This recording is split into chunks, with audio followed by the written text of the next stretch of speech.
Good afternoon, everyone, and a very warm welcome to all of you joining us today. This is the second event in a brand new online series created by us, Karger Experts Insights India Focus, created especially for India researchers at all levels, from early career scholars to experienced academics and clinicians.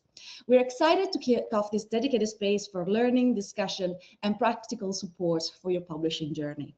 For those of you who may not be familiar with Karger, we are a global publisher in health sciences based in Switzerland, and we've been publishing high-quality, peer-reviewed medical journals and books for over 135 years. Our full portfolio of titles is available online, and we'll be sharing a link for you to explore it in the chat shortly. But today's focus is all about you and your research. We'll be talking about how to target the right journal for your research and avoid predatory outlets, giving your research the best possible chance to be published in reputable, trustworthy journals like Karger's, and how to avoid the most common pitfalls along the way. Before we get started, just a bit of housekeeping. This session is being recorded and the link will be shared with all of you afterwards. And if you want, there is also captions, so you can activate those. You can drop your questions at any time in the Q&A chat box, and we'll do our best to answer them during the live Q&A at the very end. This will be a dynamic and interactive session, and we'll be launching a few quick polls to hear about your experience as a researchers, and so keep an eye out for it and join in. And finally, as a small thank you for joining us today, you receive free access to our online course, How to Target the Right Journal, available to you until the 16th of November. We'll be sharing the link at the end of the session and including it in the follow-up email with the recording, so don't worry, you won't miss it. Now, I'm delighted to briefly introduce you to our speakers for today. We are joined by Alan Tootle, a publication manager, whose portfolio includes diverse fields of nutrition, pneumology, audiology and speech, and pharmacology. And we are honored to welcome Dr. Thapa, Dean of Research and Senior Professor of Dermatology and SCD at JIP Predatory, and he serves on the editorial board of Karger's journal Dermatology. A fellow of the Royal College of Physicians and the National Academy of Medical Sciences, he has authored over 700 publications and several textbooks, and is widely recognized for his leadership in dermatology research, publishing, and mentoring young investigators in India and abroad. Now, to start us off, let us see who you are, and I will launch a couple of polls to see who we are presenting to today. And the first one will be what is your role at the moment? So let me just launch this poll for you. And if you can just quickly answer it.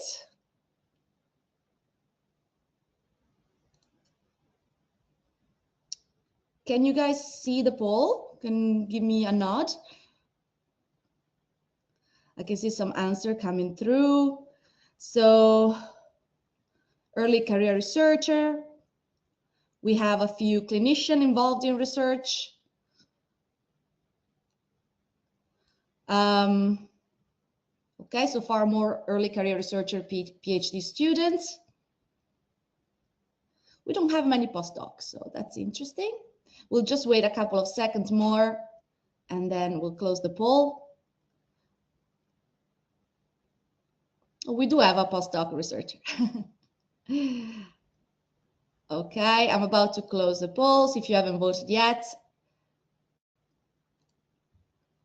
Okay, so it seems like we have more early career researcher, PhD student, we have a postdoc researcher, and also a clinician involved in research. Thank you so much for answering. And now a very quick second poll. It will be about if you've ever published with a journal, if you ever published a paper before. Let me just check this, if you can vote.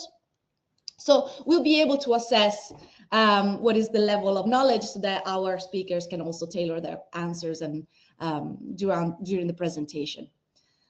Okay, votes coming in.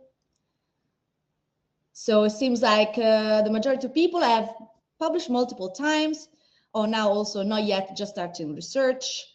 There's a couple of people that haven't published yet, but they're planning to send their research to their paper to a journal soon.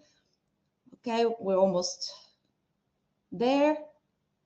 Okay, I will close now and share the result. Basically, the majority seem to not yet, just starting the research, followed by yes multiple times. We have yes once and not yet, but planning soon at the same level. So thank you so much for voting. Now we know more or less where we are. We have a really different bunch of answers, so good to know. Okay, so I think that without further ado, I will leave the word to Alan to start his presentation. Alan, the floor is yours. Thank you, Francesca. And thank you to all of you today for coming out to our webinar. It's a pleasure for me to be here and talk to you about some tips for finding the right journal and avoiding and spotting predatory publishers.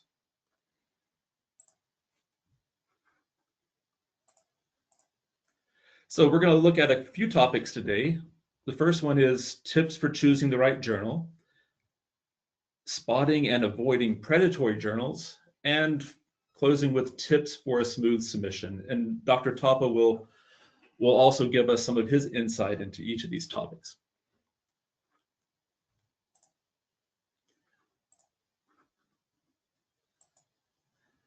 So choosing the right journal is our first topic of the day. And we have also 2 polls to get us started and to hear your experience with this so far.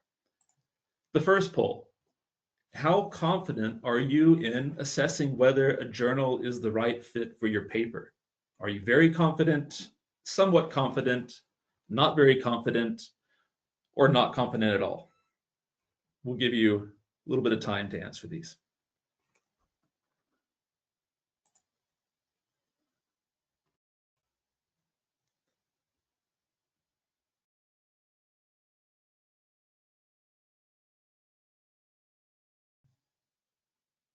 Alan, just checking, can you see the answers as they come in?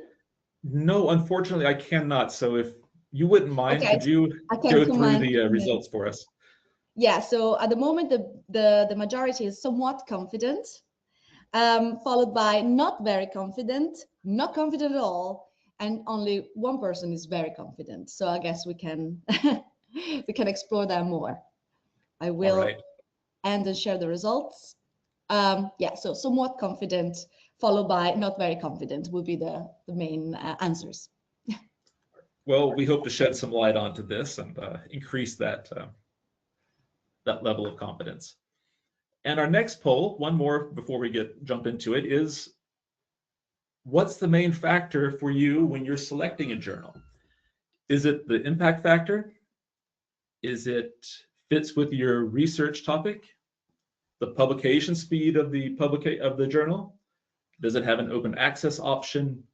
Or is it recommendations from mentors or colleagues? And again, we'll give you a little bit of time to send these answers in to us. Quite a few coming in. Okay, great. Let's give it another 10 seconds and then I'll give you the answers. Okay, seems like at the moment, journal impact factor and fit with my research topic seem to be head-to-head, followed by publication speed, open access option, and recommendation from mentor or colleagues. So I will close the voting now. So it seems like fit with my research topic is at the first place, followed by journal impact factor, followed by publication speed, open access option, and last, recommendation from a mentor or a colleague. All right. Thank you, Fran. Thank you.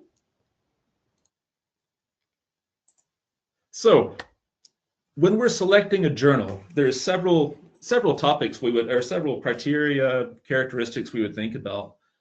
One of them is the publishing model. Is it an open access journal or is it a subscription hybrid model? That means, is it a subscription with the option to publish open access?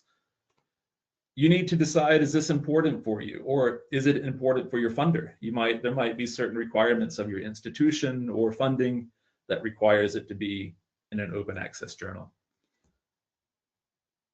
You'd also want to be familiar with the publication model because of the costs. What are the costs associated with it? What are the article processing charges, the APCs? Are there any other fees involved? And you might also be curious if they have an early view option. That means is the paper published immediately after acceptance, usually in its raw form before the final version is ready, the typeset formatted version. So these are all considerations you'll want to have a look at. You'll also want to obviously check the aims and scope, which many people already put on there as their top criteria. The aims and scope will tell you the topics the journal publishes, also the different sections that they have, which will be interesting for you, as well as what they won't publish. For animal studies. So if the journal doesn't do that and you have an animal study, obviously you'd want to choose a different journal.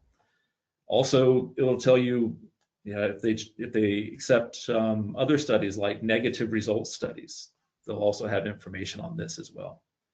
And of course, what type of articles are in there. Not all journals accept all article types. So if you have a case report or a study protocol, you'll need to make sure that the journal publishes these things. And this will all be found in the aims and scope and the guidelines as well. You'll also, of course, want to check the databases they're indexed in. If it's an open access journal, you'll probably want to see that it is in the DOAJ, the Directory of Open Access Journals. This shows that the journal adheres to the community standards of open access publishing. And you'll also want to see if the journal is indexed in PMC or PubMed. These are public databases, repositories. This also ensures that your article will get maximum visibility, basically, and is easily searchable for everybody in the research community. There's other databases, a lot of topic or field-specific ones. These are just a couple of them. While it's not a database, you might also want to check to see if the journal is in COPE, which is the Committee on Publication Excellence, on Ethics, Publication Ethics. This will show that the journal and the publisher take research integrity seriously and that they're a serious publisher. And I think number 2 in the poll was the impact factor, and this would fall under the journal's metrics. So there's several different metrics you might want to look at. Impact factor is one of them from Web of Science. This looks at the citations divided by the number of publications over a certain period of time. It's 2 years. It's a little more complicated than that, but that's in a nutshell. There's also a journal citation indicator, which Web of Science launched a few years ago, and this tries to normalize the citations and the journals within the field, so you get a better feel of how that journal does in that particular field. Cite score is another citation versus publication indicator. It's on the Scopus index. And there's the CIMAGO journal rank indicator, which also ranks the journals according to their importance in the field.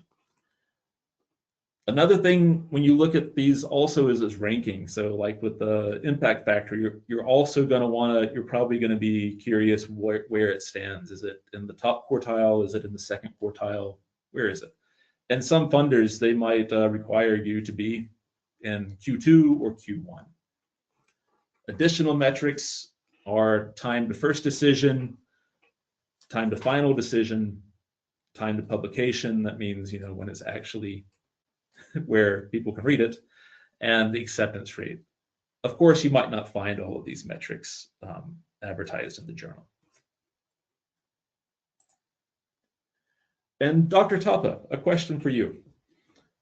From your editorial experience, what are the most common reasons you see for submissions from Indian researchers being marked as out of scope? We talked about aims and scope being an important thing we should look at when submitting to a journal.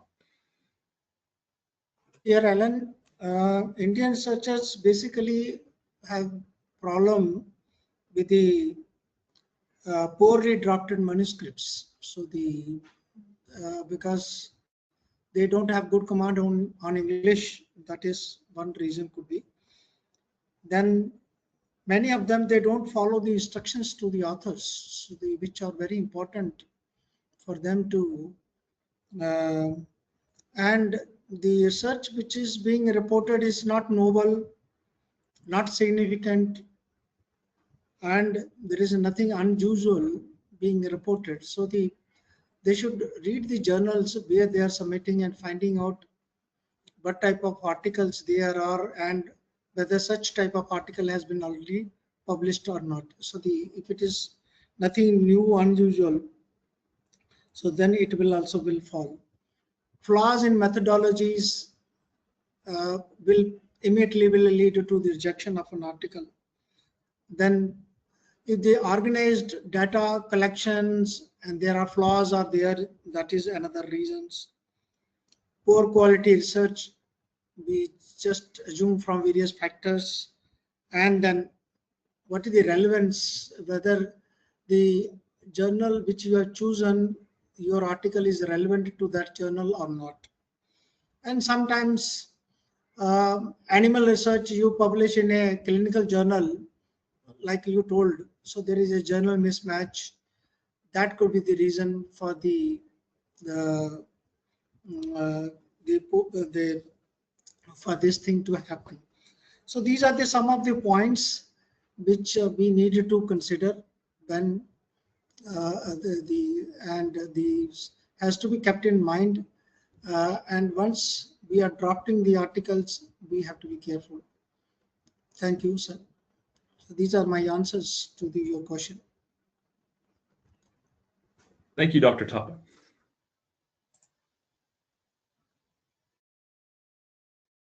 All right, now moving on to our next topic is spotting and avoiding predatory journals. And again, we have a couple of polls for our audience. The first one is, have you ever received an email invitation from an unfamiliar journal asking you to submit a paper?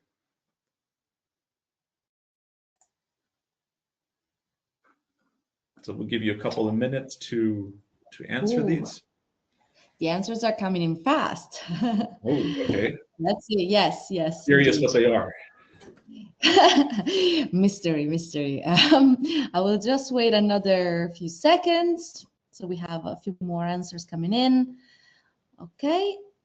I will share this. Also, basically, the main one is yes, many times, followed by yes, few times, then followed by no, never, and not that I recall. So wait, a few more coming in actually, but it seems like the majority have received it many times, followed by a few times. So it's a problem, it's out there. Yeah. All right, so it seems that our audience is no stranger to these solicitations.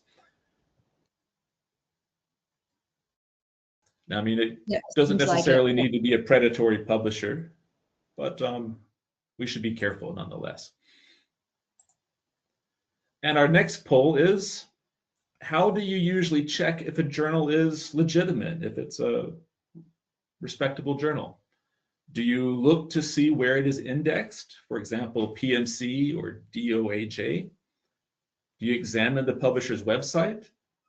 Do you ask your colleagues or mentors? Or are you not sure? So we'll give you give you a little bit of time to feed us some answers here.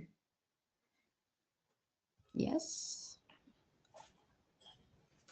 Okay, so far the main answer would be, I check the publisher's website or indexing.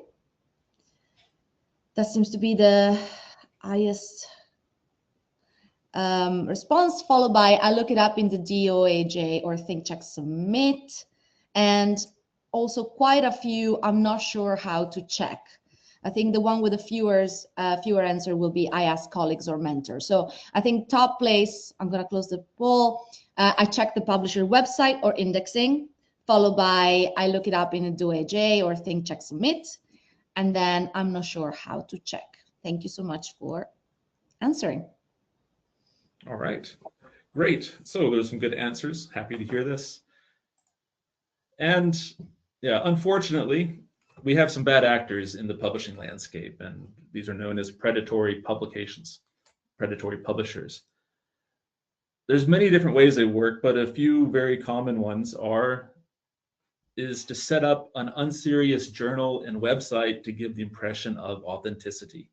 So there might be a very professional looking website with a journal with a fancy name, might even have a title that looks very suspiciously closer to other journals in the field. And you might see editorial boards listed. It's even happened that people have been put on boards that they never agreed to. So there's all kinds of things that can happen here. They might even list indexes they're a part of. They might be made up or they might be legitimate ones. But this is one thing they do to try to give the impression of a serious journal. Another one is actually hijacking an existing journal and setting up an alternative website to masquerade as a real journal and divert authors to that way and try to get their papers through this website instead of the actual journal's website and submission system. And then finally, another one, very low-tech way, is simply emailing people, soliciting papers, and asking for payment and submission via email. And that should be a bit of a warning sign there. We want to avoid these predatory journals. They don't offer any peer review. Your paper will not be evaluated by experts in the field, and you won't, as a result, you won't receive any of this valuable feedback that ultimately will make your paper much stronger and better. There's no ethical standards. They don't follow these things. They don't support your publication after it's published. And there's low readership. So your community, your research community doesn't follow these journals, and your paper will not get the visibility that you would like it to have. What can you do? Well, there's several things. First of all, on the website, check how many papers it's published. You can always look and see the table of contents and the archives of a journals. Are they publishing a lot? Is it very sporadic? Are the papers on topic? Are they even in scope? You know, that's another, the aims and scope comes up again. Is it a new journal? Has it been around a long time? Yeah. Is it publishing regularly? All these things are some signs you look for. Is the journal indexed? And I think a lot of you answered that in the poll question. This is a great way. Yeah, are they indexed? Is this listed on their website? But don't just take their word for it. Go to these indexes and search the journal to see if they are truly included on their lists. Look at the publisher. Is it established? Is it a member of COPE, the Committee on Publication Ethics? And do they follow their recommendations? Another one that, I mean, it's not the only thing, but one thing that can also give a sign of a proper journal or a reputable journal is it affiliated with academic and professional societies? Reputable ones, obviously. These will only affiliate with real journals and reputable journals. So if you see these organizations and they're important to your field, then this would be a good sign that the journal's okay. You'd also expect to see the peer review policy explained on its website. Does the journal have a submission portal? I would be wary of anybody asking you to upload things by email. The submission portals are very common standard, and it helps create transparency in the peer review process. You should be able to find how much it costs to publish, and this should be clearly defined and not hidden. And finally, is the contact info clear? Is there somehow to reach people? Can you reach them by phone, by email, by post, portal, I guess, too? And if you get contacted by mail and you're somewhat suspicious, go to the journal's website and reach out, ask them, and then you can make sure that it's actually coming from them.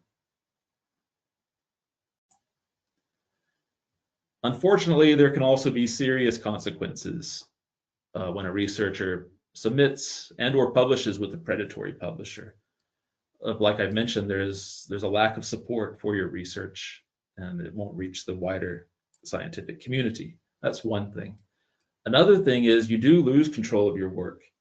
For example, since they don't adhere to the standards and norms, if you submit your research to a predatory journal and then you realize, oh, I made a mistake, I want to withdraw that paper, there's no guarantee that they will actually do that, and they might just go ahead and publish it. And then, yeah, there's no way for you to get your paper back and submit to a more reputable journal in that situation. So it's important to make sure that you know who you're submitting to before you do so. I think in our poll, at least some people mentioned the Think, Check, Submit resource. If you're not familiar with it, this is an international initiative that helps researchers identify trusted journals and publishers for the research. It provides tools and resources, you can find it online, to assess the journals that you're thinking about publishing in. And it's here. So think about where you want it to go, check that it's good, and then submit. So here's the link for it. And Dr. Thapa, I have another question for you.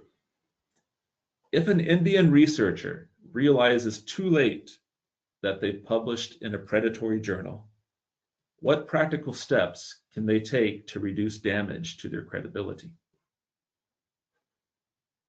Dear Alan, the first thing they can do is that they inform their institutions and the supervisors so that such journals are identified and blacklisted, and it may help them to frame the incident as an honest mistake from their side. They can send a formal letter to the journal for withdrawal request or attempt retraction from that journal and create a formal record. They should then take control of the narrative and then can republish this article in a credible journal. But before they publish in the credible journal, they have to improve the manuscript and in the cover letter fully explain the publication history and that the version on the predatory site is not valid. So these are the steps they can undertake to bring credibility to their publications and restore the faith in their publication. Thank you.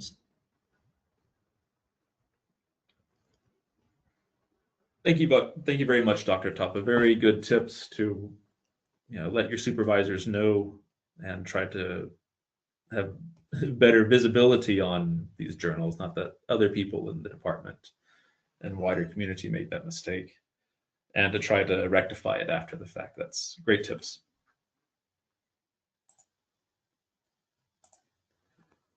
Moving on now to our final section in this webinar is tips for a smooth submission. And following our trend here, we have two more questions for you in the polls. The first one, which part of the submission process do you find most challenging? Is it preparing the cover letter and submission information, formatting the manuscript, responding to reviewers' comments, choosing the right journal, or is it understanding ethical and reporting requirements? We'll give you just a little bit of time for that. Thank you, Alan. And I just received a comment that somebody cannot see the polls. This is, I feel like a lot of people can, because I can see a lot of answers coming in. So I'm just wondering if it's a problem with the pop-ups. So we'll have a look into that. Sorry about this. In the meantime, the answers are coming in. I'll just give another couple of seconds. I think the majority of people replied formatting the manuscript seems to be the part of the submission process that they found most challenging. So formatting the manuscript, 62%, following by choosing the right journal, system, or platform, followed by understanding ethical and reporting requirements. Second to last, responding to reviewers' comments. And very last one, preparing the cover letter and metadata. So I'm just gonna close the poll now. And as mentioned, formatting the manuscript is at the first place as the most challenging part, followed by choosing the right journal system platform, followed by understanding ethical and reporting requirements. So thank you so much for answering. All right, thank you. Very interesting. Yeah, we see that sometimes in our submissions, what things get kicked back and whatnot. Often, if we're not including the right statements or not answering them correctly, we do have tools to help our authors for that, and we'll talk about that in just a second. But we have one more poll before we do, and that is: have you ever had a submission returned for technical or formatting reasons?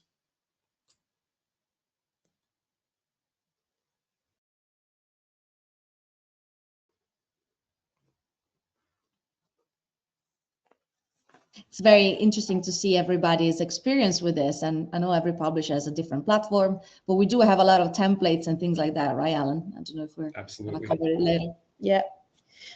So answers are coming. Can only recommend them. Yes. Okay. This is quite balanced. I think the highest number of replies will be for not applicable because they haven't submitted yet. But then the other three answers, so yes, more than once, yes, one, no, never, seem to be more or less at the same level. So we have a mixed bag of people that have had rejection more than once and people that have never had rejection. So you'll have to cover everything. I'll do my best. So. Okay, thank you. All right, well, with that, we'll jump right in. And I think it's important to take a quick look at the manuscript journey so that you understand where is this paper going to go once you submit it. And you've done your research on which journal you want to publish it in, and you're sure that it's a reputable one.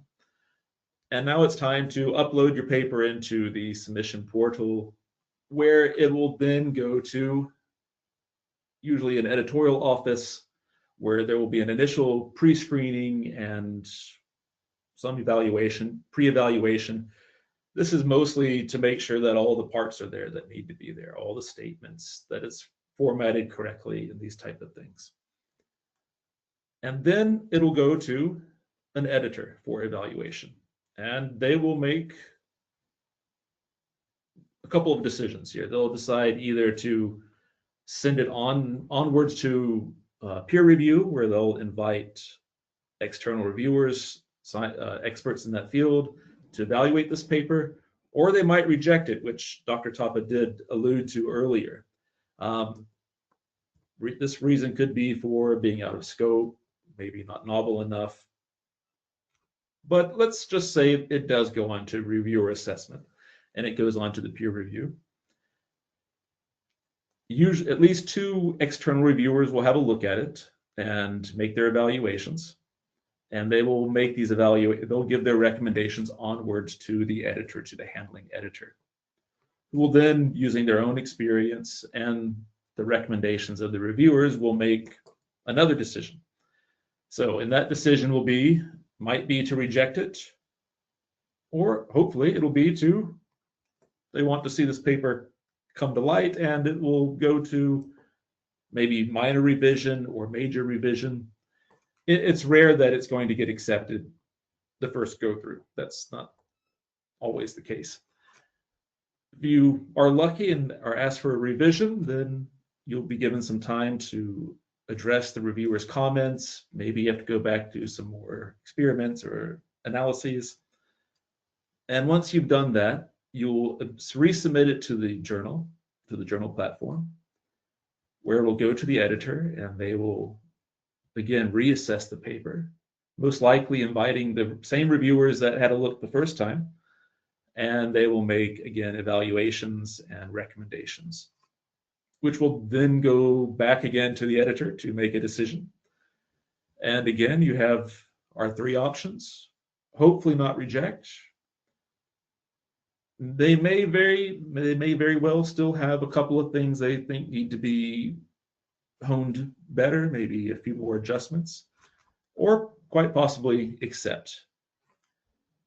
And then after accept, the paper will then go into what we call production, which will ultimately bring it to a publication, print, online, whatnot. That's the basic journey of the paper. And before you start that, and Dr. Tootle also alluded to this as well, is it's incredibly important to read the author guidelines. This is where all the instructions will be. Everything you need to know to prepare that paper so that it will get to the editor to evaluate it will be there. So there'll be details on how your manuscript should be arranged and prepared. So this is like what referencing system to use. There might also be particular requirements for papers. For example, person first language. One of my journals in the nutrition field demands that only person first language is used, non-stigmatizing language. So for example, you wouldn't say an obese person, but you would say a person with obesity. And if you don't have that, your paper will at the very minimum be asked to be revised before going onwards. You'll also find ethics and integrity policies. These will be addressed. And I think some people also mentioned understanding what's needed in these. This will be in your guidelines. And I think at Karger, we even have an extra special area as well for this these very things. But they'll tell you what needs to be there. You know, some article types need different statements than others. You'll also see what necessary checklist and registration policies are needed for the journal. For example, consort checklist for, I think, randomized clinical trials, PRISMA for systematic reviews and meta-analyses, and CARE for the case reports. Also, clinical trial registration requirements as well will be included where it needs to be done for consideration in that journal. Oops. Another very important thing, and I can only recommend to use them if you find them, are you'll usually find a template for each article type. And this will have the structure already embedded in there. You have to just fill it in, basically. So if there's a structured abstract, that structure will be there with the right terminology that that journal wants to have. It's also the body of the paper. It will also have the skeleton of the paper that you want to have published. It'll be there. Follow these. And another thing is it'll also have all of these statements that are required for that article type. And yeah, again, so many papers get kicked back to the authors for not having these or missing these, and they lose a week or 2 weeks for it. So if you want to save yourself time, make sure you use the template, and if there's a field, make sure you fill it out. So that's one of my tips there. And you'll also find technical requirements for things like graphics and figures. If you have what resolution we need to have, if it's not there, again, it'll get kicked back and asked for. So it'll all take time. It'll add days or weeks to your submission process if you don't have these things ready. And unfortunately, rejections are part of this process. And some of these typical rejections are not in scope, as Dr. Tootle alluded to. It's not a substantial contribution to the field. Also, I mean, it depends on the journal if it's impact neutral or not, how important that is. Poorly written manuscripts that are difficult to follow is going to be hard to find reviewers to do this. So, you know, if you need extra help, search for it. There are tools that are available for this. These three are usually before review. Poor justification for the study and the methods used. This will most likely be after review. And an unfortunate one is failure to address the reviewer's comments. So you got it to the revised section. They thought it was good enough that this paper should come out, but something needs to be worked on. But the points were not addressed. So, take the time, read it, digest the information, and address their points. If you disagree with their points, explain why you disagree with it. Don't just ignore it. But the reviewers, they want to see that their ideas are taken on board, and I don't think they're afraid to have a conversation about it, but you should address them at any rate. And now we have a couple of questions for Dr. Tapa concerning submissions. And the first one, Dr. Tapa, from your editorial experience, what are the most common errors you see in manuscripts submitted from India that causes delay in review? Here, Alan, because dermatology is basically a visual subject. So if a section has some article only based on the images, and if those images are not good enough, then there is an issue. But most importantly is because the people don't adhere to the journal's specific instructions for the authors.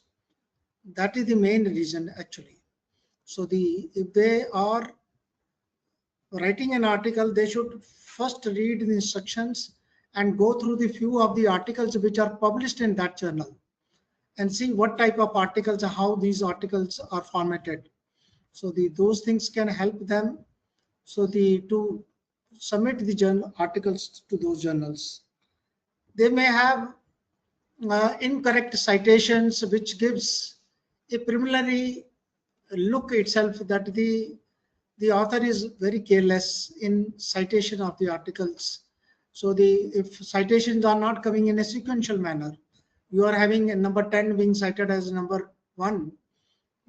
First this number 9, 10 being cited, then number 1, 2 coming later on. Tables, figures are not being cited in the text. You have given tables and figures, but they are not being put in the text. Poor language and the clarity, many grammatical errors and typos will put off anybody.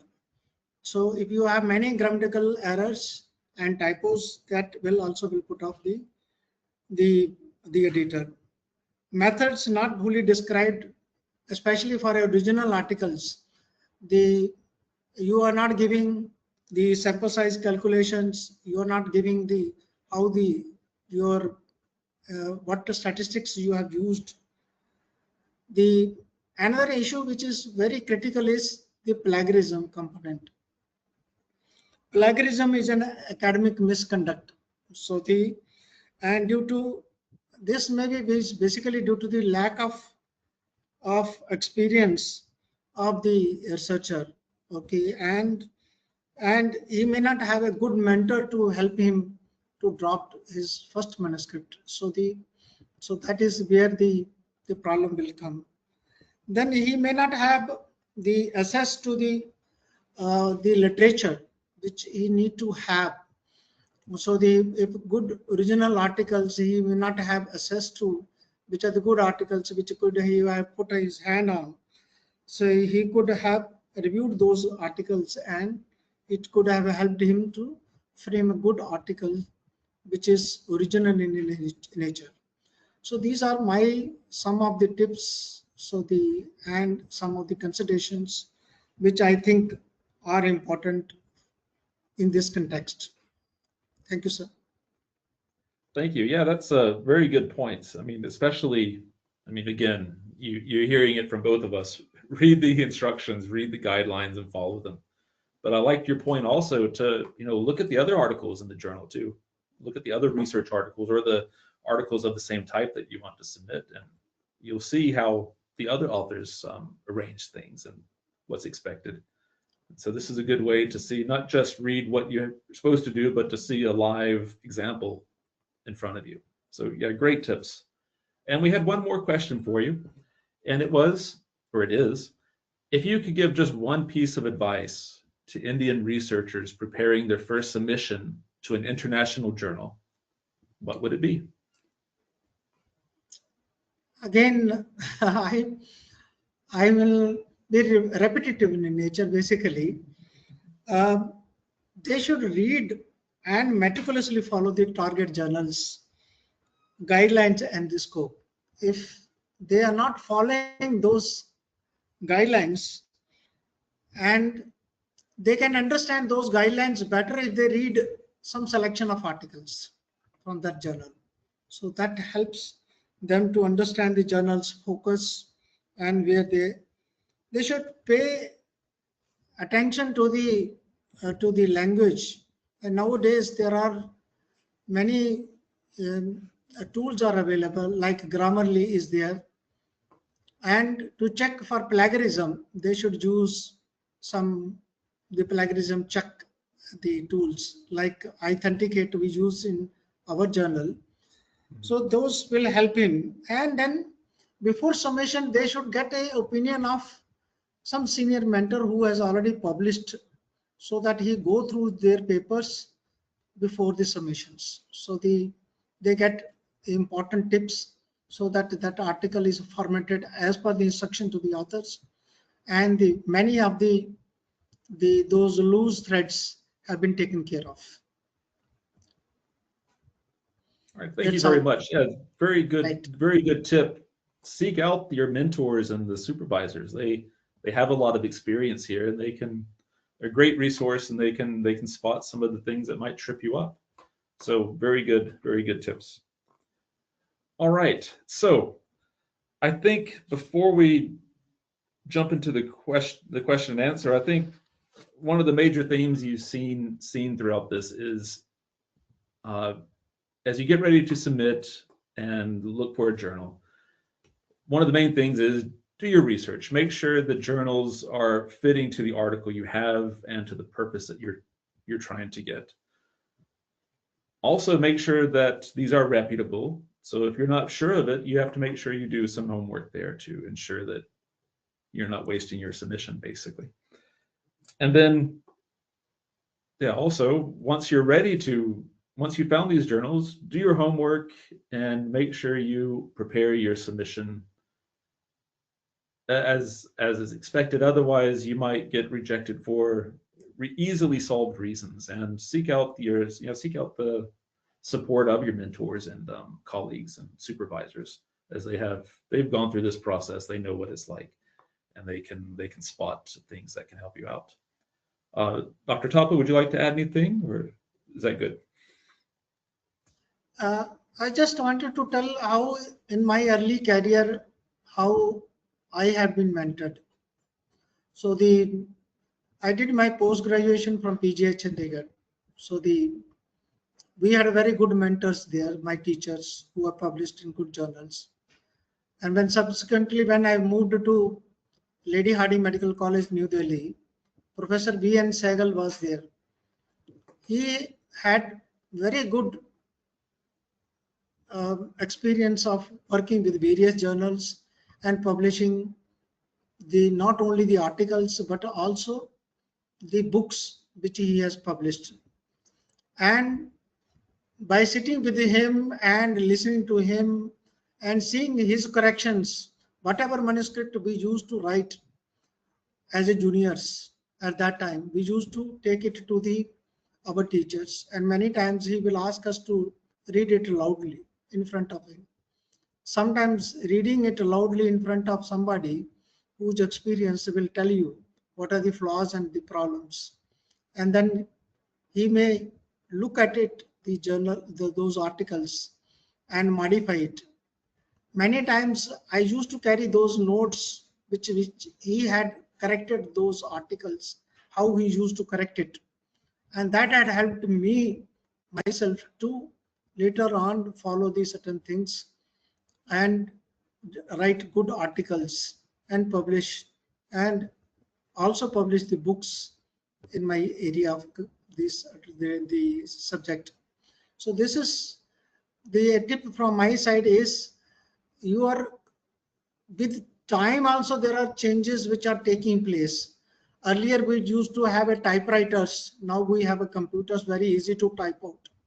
So but it does not make sense if you are drafting a very poor kind of articles. So it may be easy to type out, but still mentors are still required, peer reviewers are still required, so that you do the same peer review at home, which your journal has to do the peer review later on. So if you have done a good peer review at home, your article stands a good chance of getting published. So these are my some final tips. All right, thank you very much, Dr. Tapa. Very, very good insight. Agree with you completely there. And then finally, we open the floor to a quick question and answer round. We have a few minutes for this. Yes, hello. Francesca, has anybody sent any questions in for us? Yes, we have a couple of questions. And first of all, I really appreciate the example from Dr. Tapa about his own experience. I think everybody can learn from this. And so thank you so much for sharing that.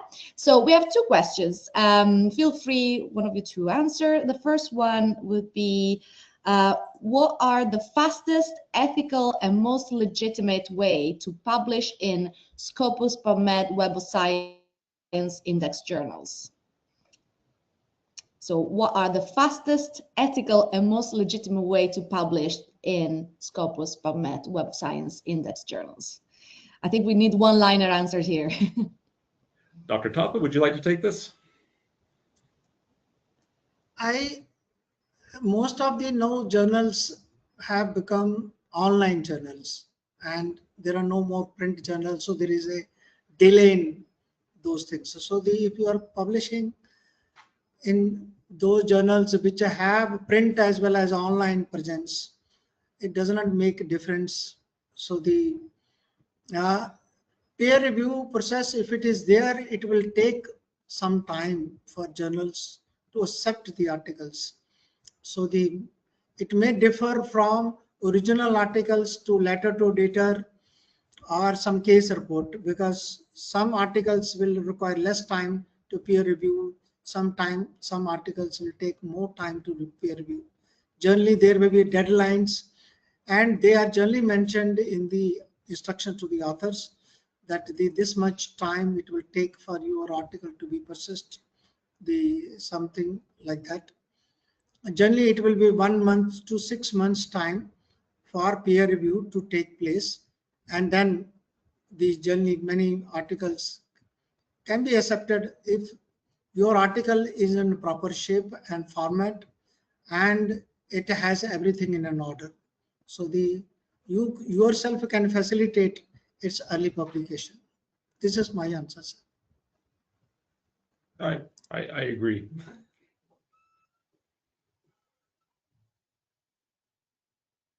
Francesca, you're on mute. Sorry. The next question is, how will a new PhD researcher get to know the article is not in scope before submitting to a journal? I think we touched upon this briefly, but if you want to reiterate that, that would be great. Well, I mean, of course, see what the aims and scope says. I think what Dr. Tapa also talked about, look in the journal and see if there's similar articles as the one that you're trying to write about. Obviously, you'd want to have a certain novelty involved too. But you can also write a letter to the editorial office and inquire. And in this case, usually it'll get to the editor and they can make maybe a quick, yes, I would entertain this.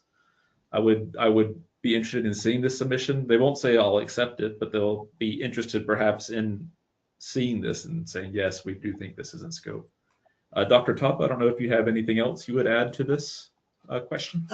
Sir, the Scopus will have a database which will tell which are the journals which are indexed in the Scopus. Okay, so that is how he can find out whether the journal is indexed in the Scopus or not. Sometimes the journals I have seen, they were earlier indexed in PubMed and Scopus, but later taken out because the quality of the research published there in those journals were not up to the standards, and the indexing agency has taken out those journals. It has happened to many of the Indian journals, and many of the authors, they have published their PhD work in those journals, and then they found that it was not indexed in the Scopus, not indexed in the PubMed, are not indexed in the Embase. So these are the problems which Indian researchers have faced. Okay.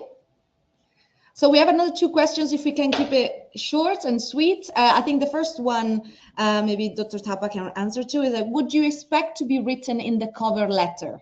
So are there, some points that need to be in the cover letter? In the covering letter, they should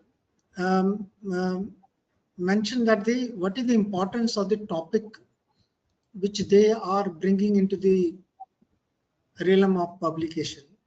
So what is the importance of the topic, whether such a research has been published earlier or not? Okay, so he can emphasize the importance of the topic, the importance of the research which he has carried out, and then add few more points which he thinks they are relevant for the editor to consider his articles. So these are some of the tips he has to take it, but he has to stick to the guidelines within the word limits and all those things before the articles see its published form. Thank you so much. Alan, do you want to add anything to this, or you okay? Okay, so the next question would be for you, Alan, I think.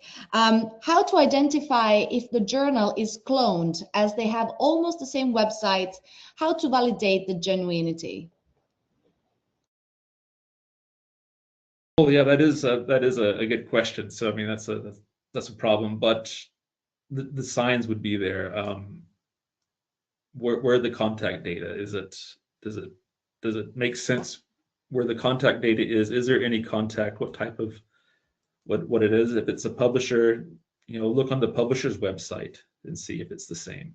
Reach out through that website. So it's more about verifying in this situation, because you'll see that the journal is on the indexes, but it's more about verifying, did this mail come from this proper journal? So like with a Karger journal, you can go to the Karger website and instead of, to find that out as well. That's why I also said, look at the publisher as well for the journals. It's not enough to look at the journal, but look at the people behind it as well. Thank you, Alan. As we say, always go to the publisher, the real publisher's website. So karger.com for us would be the main hub. And then from there, you can go to our journals pages or check directly from DOAJ, and you'll see the list of all journals there as well. And make sure, you follow trustworthy sources, just not follow random links. Always double check, triple check. So thank you so much. I think these were all the questions for today.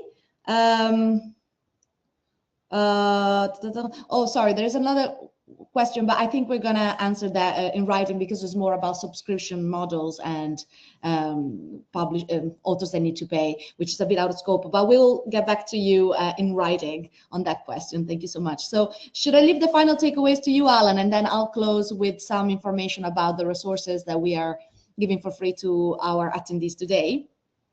I think we covered the final takeaways with utilizing your mentors and doing your research ahead of time. So Francesca, I think you can wrap it up now. Okay, perfect. So thank you all so much for joining us today, and a big thank you as well to our speakers, Dr. Thapa and Alan Tootle, for the valuable insights and practical advice shared throughout the session. So as a reminder, you now have free access to our online course, How to Target the Right Journal, available until the 16th of November. To access the course, you first need to create a free My Karger account on karger.com, and after that simply follow the dedicated link you see here, and which we'll share with you in the follow-up email with the recording. So don't worry, if you can't access it right now, you will receive the link. If you're part of the universities that we will share in the chat and that have a current publishing agreement with us, you're eligible to publish for free in Karger journals and to access our journals as well. If your institution is not in the list that I put in the chat, and if you'd like more information, we can gather your interest and discuss it with your institution. So please feel free to contact us after the event. We also invite you to join our research community, where you will find more helpful resources for authors and reviewers. And finally, to register to our upcoming events. On Thursday, 6th of November, we will have our campus event on maximizing visibility and impact of your research. And then on Thursday, 13th of November, we'll have the third and last episode of the year of our Karger Expert Insights India Focus series on the power of peer review, why and how to become a reviewer. So please make sure you register. You will find the links here, and also you will receive them in the email after the event. Thank you all again for participating. Thank you to our guest, and see you next time. Goodbye.